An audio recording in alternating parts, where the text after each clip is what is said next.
Hello everyone, welcome to unstable IC academy. आज हम बात करने वाले हैं दो न्यूज़ पे। पहला तो आपका नोटिफिकेशन के रिगार्डिंग होगा, बिकॉज नोटिफिकेशन के ऊपर दिन भर बहुत सारे वीडियोस आते हैं और उसमें बहुत सारा टाइम आप लोगों का वेस्ट होता है कि नोटिफिकेशन कब आ रहा है नहीं आ रहा है, तो उसके रिगार्डिंग बात करेंगे। और दूसरा, आप सभी लोगों का जो डिमांड आ रहा था कि सर चैप्टर वाइज लेक्चर बना दीजिए, तो वो चैप्टर वाइज हम लेक्चर भी इसमें देखने वाले हैं। तो कौन से बुक का होगा ये हम थोड़ी देर में डील करते हैं। अगर आप इस चैनल पे नए हैं तो इस चैनल को सब्सक्राइब कर लीजिएगा, बेल आइकन को प्रेस कर दीजिएगा, क्योंकि जितने भी लेटेस्ट न्यूज लेटेस्ट एप्लीकेशन होते हैं सबसे पहले अनस्टेबल आईसी अकेडमी पे अपलोड हो जाता है। ओके रिवन, तो आइए शुरू करते हैं पहला न्यूज नोटिफिकेशन से रिगार्डिंग। तो एवरीवन, आज भी आपको नोटिफिकेशन देखने को मिले ये बहुत कम उम्मीद है, तो आज अपने टाइम को सेव करें और स्टडी पे ज्यादा ध्यान दें। ओके एवरीवन, अब आइए शुरू करते हैं चैप्टर वाइज कि कौन कौन से चैप्टर बहुत ही ज्यादा इंपॉर्टेंट है प्रीलिम्स पॉइंट ऑफ व्यू से, उससे हम बात करेंगे। मैंने प्रीवियस ईयर का क्वेश्चन का एनालिसिस किया है आप लोगों के डिमांड के अकॉर्डिंग, और उसके अकॉर्डिंग मुझे ऐसा लगा है कि कुछ ऐसे चैप्टर्स हैं, कुछ ऐसे बुक्स हैं जिसको अगर आप पढ़ते हैं तो स्वतः ही आपको लाभ मिलेगा। तो आइए शुरू करते हैं और देखते हैं जी फर्स्ट बुक कौन सा है। तो फर्स्ट बुक आप सभी को पता है कि एम लक्ष्मीकांत इंडियन पॉलिटी का, एम लक्ष्मीकांत सर का इंडियन पॉलिटी है, और ये बुक काफी ज्यादा इंपॉर्टेंट है और ये बाइबल है। ओके एवरीवन, यूं कहा जाए तो ये बाइबल है यूपीएससी का पॉलिटी का, क्योंकि यहां से जो क्वेश्चन होते हैं अप्रोक्सीमेटली आपको 15 से लेकर के 20 क्वेश्चन आपको देखने को ही मिलते हैं प्रत्येक साल। चाहे क्वेश्चन पेपर जैसा भी बने, लेकिन आपको 15 से लेकर के 20 क्वेश्चन आपको यहां से देखने को ही मिलेगा। तो इसका वेटेज बहुत ही ज्यादा है, अप्रोक्सीमेटली 25%, पूरे पेपर का 25% क्वेश्चन आपका इंडियन पॉलिटी एम लक्ष्मीकांत से ही होता है। तो ये बुक आपको बहुत ही इंपॉर्टेंट है, इसको पढ़ना ही पढ़ना है। प्रीवियस ईयर के क्वेश्चन के अकॉर्डिंग जो मैंने एनालिसिस किया है, जो डाटा मैंने कलेक्ट किया है, उसके अकॉर्डिंग मुझे ऐसा लगता है कि कुछ ऐसे चैप्टर्स हैं जिससे अगर आप पढ़ के जाते हैं तो आपको बहुत ही ज्यादा लाभ मिलेगा। वैसे मेरा मानना है कि ये बुक यानी कि एम लक्ष्मीकांत का एक एक चैप्टर बहुत ही ज्यादा इंपॉर्टेंट है, पूरा बुक ही बहुत ज्यादा इंपॉर्टेंट है। जिनका पहला अटेम्प्ट है उनको नो डाउट बहुत सारी समस्याएं होती है कि इतनी मोटी बुक है, कौन कौन से लेक्चर को पढ़े, कौन कौन से चैप्टर को छोड़ दें, तो उनके लिए तो ये हेल्पफुल नहीं होगा। साथ में जिनका 2 अटेम्प्ट 3 अटेम्प्ट हो चुका है, तो मैं तो उनको बस यही कहूंगा कि first of all best of luck, और एक एक लाइन आपको याद होना चाहिए पॉलिटी का, यानी कि आपके माइंड में फिट होना चाहिए, क्वेश्चन बस क्रैक होना चाहिए, क्वेश्चन बस बनना चाहिए। मेरे कहने का मतलब ये है। तो लेकिन अगर वो भी देखते हैं इस वीडियो को और वो भी चाहते हैं कि एम लक्ष्मीकांत में मैक्सिमम क्वेश्चन उनका बने, तो इस चैप्टर्स को आप रेफर कर सकते हैं। ओके एवरीवन, तो सर्वप्रथम मैं कोई पीपीटी प्रोवाइड आपको नहीं करवा रहा, बिकॉज पीपीटी एक लेजीनेस प्रोवाइड करवाता है, क्योंकि वो क्या होगा कि आपके मोबाइल में सेव हो जाएगा, देन वो ऐसे ही छूट जाएगा। तो आप अपना बुक उठा लीजिए या पेन या कॉपी उठा लीजिए, एंड देन अपना आपको जो मैं चैप्टर बताता जा रहा हूं उसको टिक मार्क करते जाइए, लिखते जाइए कौन से टाइम मैनर में आपको कौन से चैप्टर को पढ़ना है। अगर इसके लिए वीडियो चाहिए तो आप कमेंट बॉक्स में कमेंट करके जरूर बताइएगा। 100+ अगर कमेंट आते हैं या मैक्सिमम नंबर्स ऑफ कमेंट आते हैं टाइम टेबल के रिगार्डिंग, तो मैं उसके ऊपर भी वीडियो बनाऊंगा। ओके एवरीवन, तो आइए शुरू करते हैं एम लक्ष्मीकांत। ओके एवरीवन, तो पहला जो चैप्टर है जो बहुत ही ज्यादा इंपॉर्टेंट, बहुत ही ज्यादा, चाहे आपका वो हिस्ट्री में भी कन्वर्ट हो सकता है वहां से क्वेश्चन, और इंडियन पॉलिटी में भी हो सकता है। तो आप समझ गए होंगे कि मैं कौन से चैप्टर का बात कर रहा हूं। तो chapter number first, historical background. तो हिस्टोरिकल बैकग्राउंड आपके लिए काफी ज्यादा इंपॉर्टेंट है, तो इसे आप टिक कर लीजिए। Making of constitution no doubt important है, बट एक बार आप थ्रोली पढ़ लीजिएगा। साइलेंट फीचर ऑफ कॉन्स्टिट्यूशन, ये भी इंपॉर्टेंट है, एक बार थ्रोली पढ़ सकते हैं, बट प्रियम्बल्स आपको रटा हुआ होना चाहिए। प्रियम्बल्स में आपका एक एक पॉइंट याद होना चाहिए, रटी हुई होनी चाहिए, यानी कि प्रियम्बल्स आपको याद होना चाहिए। जो उसके बाद है यूनियन एंड इट्स यूटीज, तो वो आपको एक बार देख लीजिएगा, क्योंकि यहां से क्वेश्चन अभी बहुत कम ड्राइव होते हैं। लेकिन सिटीजनशिप बहुत ही ज्यादा इंपॉर्टेंट है, जो भी अमेंडमेंट हुआ है, जो भी इसका कॉन्स्टिट्यूशनल फ्रेमवर्क है, इसको आपको याद रखना है। तो आपका सिटीजनशिप, खास करके सिटीजनशिप एक्ट 1955 आपको देखा हुआ होना चाहिए, याद होना चाहिए। उस प्रोविजन में क्या था वो याद होना चाहिए, और 2019 में अमेंडमेंट हुआ है उसको भी आपके माइंड में होना चाहिए। तो इन तमाम चीजों को आपको देखना पड़ेगा। ओके एवरीवन, साथ ही फंडामेंटल राइट्स काफी ज्यादा इंपॉर्टेंट है। मैं ये नहीं कहूंगा कि फंडामेंटल राइट आप स्किप कर लीजिए, फंडामेंटल राइट बहुत ही ज्यादा इंपॉर्टेंट है, तो इसे तो आपको देखना ही है। ट्रिपल स्टार लगाइए फंडामेंटल राइट के पास। तो इसे आपको देखना है। डीपीएसपी के पास भी ट्रिपल स्टार लगाइए क्योंकि ये काफी ज्यादा इंपॉर्टेंट है। आपको 3 चैप्टर जो बहुत ही ज्यादा इंपॉर्टेंट है जिसको एक साथ पढ़ना है, यानी कि बैक टू बैक उसको पढ़ना है। पहला है आपका फंडामेंटल राइट, दूसरा है आपका डीपीएसपी और उसके बाद है फंडामेंटल ड्यूटीज। इन तीनों को ना मिक्स करके इतनी जबरदस्त तरीके से क्वेश्चन बनाएगा ना, आपका माइंड घूम जाएगा। तो इसलिए इस चैप्टर पे, ये 3 चैप्टर पे, फंडामेंटल राइट, डीपीएसपी और फंडामेंटल ड्यूटीज पे आपका कमांड होना चाहिए बिल्कुल। Okay everyone. उसके बाद अमेंडमेंट ऑफ द कॉन्स्टिट्यूशन, इसको आप एक बार थ्रोली देख लीजिएगा। जो स्टेट पीसीएस का एग्जाम दे रहे हैं वो आर्टिकल जरूर याद रखिएगा। वैसे यूपीएससी के लिए भी आर्टिकल बहुत ज्यादा इंपॉर्टेंट आजकल मुझे देखने को मिल रहा है, तो कुछ आर्टिकल आपके माइंड में रहे तो बढ़िया है। पार्लियामेंट्री सिस्टम थ्रोली देख लीजिएगा। Okay everyone. Centre state relationship, ये भी आपके लिए काफी ज्यादा इंपॉर्टेंट है, तो सेंटर स्टेट रिलेशनशिप यानी कि चैप्टर नंबर 14 ये आपको देखना है। और फेडरल स्ट्रक्चर, इसको एक बार थ्रोली पढ़ लीजिएगा। जिसको मैं बोल रहा हूं एक बार थ्रोली पढ़ लेने के लिए, कहने का मतलब ये है कि मैं पूरे बुक की एक समरी का चैप्टर प्रोवाइड करवा रहा हूं कि किस पे आपको ज्यादा टाइम देना है और किससे आपको पढ़ के निकलना है। Okay everyone. जैसे कि न्यूज़पेपर पढ़ते हैं तो जो न्यूज इंपॉर्टेंट होता है उस पर टिक मार्क करके पढ़ते हैं, लेकिन जो न्यूज ज्यादा इंपॉर्टेंट नहीं होता है या आपको लगता है कि इसे एक बार पढ़ लेना चाहिए तो बस आप फास्ट पढ़ लेते हैं। तो जिससे फास्ट रीड करना है उसके लिए मैं कह रहा हूं थ्रोली आप रीड आउट कर लीजिएगा। इंटर स्टेट रिलेशनशिप, ये भी काफी ज्यादा इंपॉर्टेंट है, तो इसे आप देख लीजिएगा। इमरजेंसी प्रोविजन भी बहुत ही ज्यादा इंपॉर्टेंट है, तो उससे भी आप देख लीजिएगा। Okay everyone. और खास करके प्रेसिडेंट का इमरजेंसी में प्रोविजन में क्या क्या रोल होता है तो वो तो आपके लिए काफी ज्यादा इंपॉर्टेंट हो जाता है। यानी कि प्रेसिडेंट, अब हम आते हैं पार्ट नंबर 3 पे, सेंट्रल गवर्नमेंट के ऊपर। Okay everyone. तो इसमें आपको प्रेसिडेंट पढ़ना है बहुत अच्छे से, वाइस प्रेसिडेंट थ्रोली पढ़ लेना है।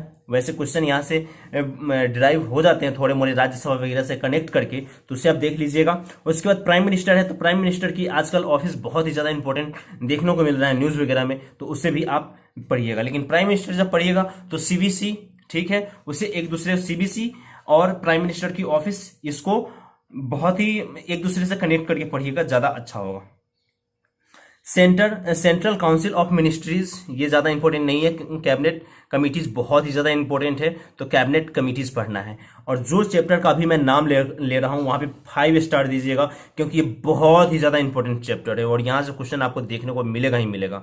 वो है आपका पार्लियामेंट बहुत ही ज्यादा इंपॉर्टेंट चैप्टर है एम लक्ष्मीकांत के अंदर, तो पार्लियामेंट आप पढ़िएगा ही पढ़िएगा। पार्लियामेंट्री कमिटीज बस एक बार थ्रोली देख लीजिएगा कि कौन सी कमिटीज में कितने मेंबर्स होते हैं, किस कमिटी का क्या वर्क है, ठीक है एवरीवन। क्या प्राइम मिनिस्टर कौन सी कमिटी को हेड करते हैं, तो इसको आपको देखना है एक बार। उसके बाद पार्लियामेंट्री फॉरम्स, ये कुछ ज्यादा मुझे इंपॉर्टेंट नहीं लगता है, लेकिन सुप्रीम कोर्ट बहुत ही ज्यादा इंपॉर्टेंट है, तो सुप्रीम कोर्ट भी आपको पढ़ना है। देन जुडिशियल रिव्यू आपको देखना है और जुडिशियल एक्टिविज्म, जुडिशियल रिव्यू और जुडिशियल एक्टिविज्म, ये 2 चैप्टर को बस एक बार कनेक्ट करके आपको पढ़ना है, लेकिन सुप्रीम कोर्ट और हाई कोर्ट को बहुत अच्छे से पढ़ना है। उसका रीट पावर आपको पढ़ना है। उसके बाद ओरिजिनल ज्यूरिडिक्शन आपको पढ़ना है। तो सुप्रीम कोर्ट जब पढ़ेंगे तो उस समय आपको ये सब चीजें मिल जाएगा। पब्लिक इंटरेस्ट लिटिगेशन, ये कुछ ज्यादा मुझे पीआईएल जो है बस एक बार आप थ्रोली देख लीजिएगा, कुछ ज्यादा खास इंपॉर्टेंट नहीं है, लेकिन गवर्नर बहुत ही ज्यादा इंपॉर्टेंट है। चीफ मिनिस्टर को थ्रोली पढ़ लीजिएगा, कुछ ज्यादा इंपॉर्टेंट नहीं है। काउंसिल ऑफ मिनिस्ट्रीज को एक बार स्टेट काउंसिल ऑफ मिनिस्ट्रीज को एक बार थ्रोली पढ़ लीजिएगा। स्टेट लेजिस्लेचर को भी थ्रोली पढ़ लीजिएगा। हाई कोर्ट को बहुत अच्छे से पढ़ना है, तो जिस चैप्टर को मैं कह रहा हूँ बहुत अच्छे से पढ़ना है उसको आपको बहुत अच्छे से पढ़ना है। ट्रिब्यूनल्स बहुत ही ज्यादा इंपॉर्टेंट है, क्वेश्चन बना करके दे देता है, एनजीटी वगैरह को कनेक्ट करके दे देता है, तो ट्रिब्यूनल आपको पढ़ना बहुत ज्यादा इंपॉर्टेंट है।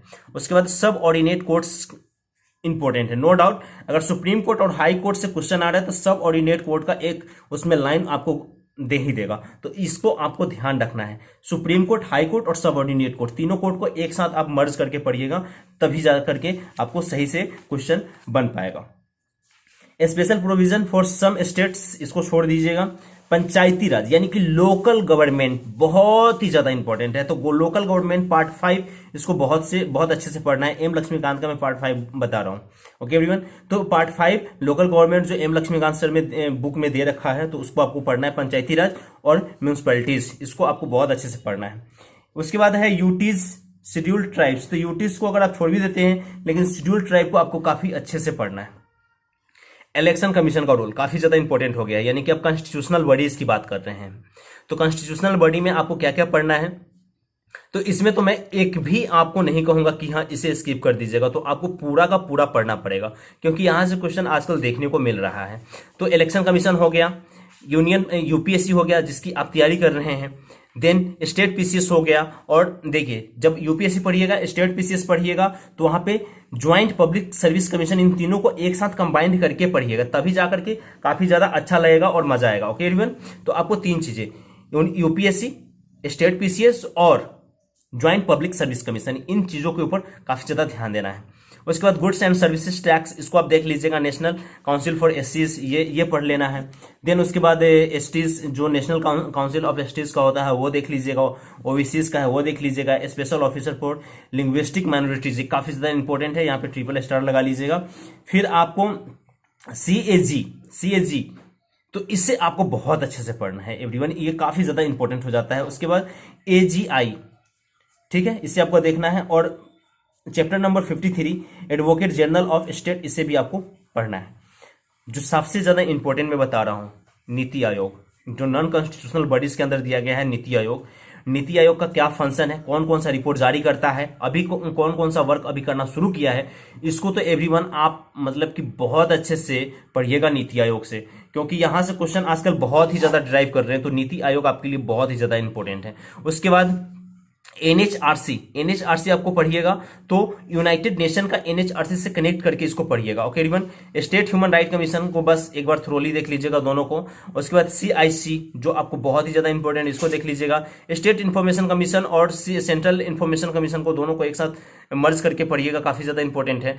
सीवीसी, सेंट्रल विजिलेंस कमीशन, इसको मैंने बोला था कि आपको कहां, प्राइम मिनिस्टर के साथ आपको कनेक्ट करके पढ़ना है। Okay everyone, then central bureau of investigation, CBI हो गया। लोकपाल, देखिए 3 चैप्टर को एक साथ पढ़ना है, पहला प्राइम मिनिस्टर है, दूसरा चैप्टर है आपका सीवीसी, एंड थर्ड नंबर जो चैप्टर है वो है आपका लोकपाल और लोकायुक्त। काफी ज्यादा इंपॉर्टेंट है एवरीवन, यानी कि तीनों चैप्टर को एक एक लाइन बहुत अच्छे से पढ़िएगा, क्वेश्चन ड्राइव होता ही होता है, तो इसको आपको देखना है।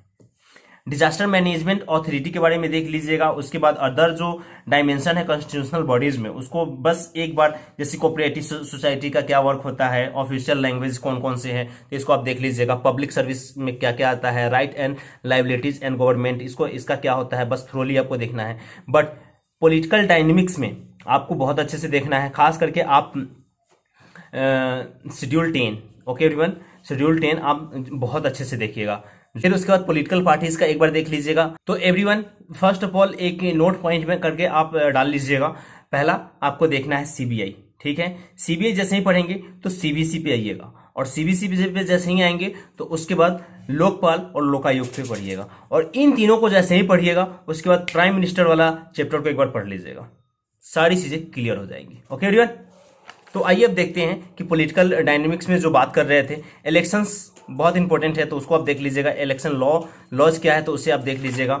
और इलेक्शन लॉज में जो आपको सबसे ज्यादा इंपॉर्टेंट है वो है रिप्रेजेंटेशन ऑफ पीपल एक्ट 1950, ये बहुत ज्यादा इंपॉर्टेंट है। और रिप्रेजेंटेशन ऑफ पीपल एक्ट 1951, ये काफी ज्यादा इंपॉर्टेंट है। तो इन दोनों एक्ट को पढ़िएगा, और काफी जबरदस्त है, इस पर आपका कमांड होना चाहिए। देन अब कुछ खास ज्यादा इसमें है नहीं, इलेक्टोरल रिफॉर्म्स है, ये इसके बारे में आपको पता ही होगा, वोटिंग बिहेवियर्स है। उसके बाद इसमें से ज्यादा कुछ क्वेश्चन बनता नहीं है, लेकिन 76 नंबर जो आपका जो 76 नंबर जो चैप्टर है एंटी डिफिक्शन लॉ, ये आपके लिए काफी ज्यादा इंपॉर्टेंट है, इसे आप देखिएगा ही देखिएगा। उसके बाद कुछ ज्यादा कुछ खास है नहीं इसमें मुझे दिख रहा। देन बस इतना देखने के बाद, इतने चैप्टर को पढ़ने के बाद, और मुझे लगता है कि इतने चैप्टर पढ़ने के लिए आपके पास 10 दिन सफिशिएंट है, 10 दिन में इतना चैप्टर आपका हो जाना चाहिए। ओके एवरीवन, इसके बाद अगर कोई डाउट हो जाए तो कमेंट बॉक्स में कमेंट करके जरूर डालिएगा। अगर कोई चैप्टर आपको लगता हो कि ये भी चैप्टर सर छोड़ दिए हैं, ये ज्यादा इंपॉर्टेंट है, तो आप अपने तरीके से उसे इंक्लूड कर सकते हैं। ओके एवरीवन, उम्मीद करता हूं वीडियो अच्छी लगी होगी। वीडियो अच्छी लगी हो तो लाइक कीजिए, रेट कीजिए, रिव्यू कीजिए, और अपने दोस्त, अपने फैमिली मेंबर्स, अपने फेसबुक पेज, अपने व्हाट्सएप पे इस वीडियो को जरूर शेयर कीजिएगा। Thank you so much. और एक और न्यूज, हिस्टोरिकल बैकग्राउंड के ऊपर अनस्टोबल अकेडमी पे मेरे द्वारा बनाया गया, उस पर एक लेक्चर पड़ा हुआ है, अप्रोक्सीमेटली आपका 1 घंटे का है, तो उसे वॉच कर लीजिएगा, आपका हिस्टोरिकल बैकग्राउंड क्लियर हो जाएगा। Okay everyone, thank you so much.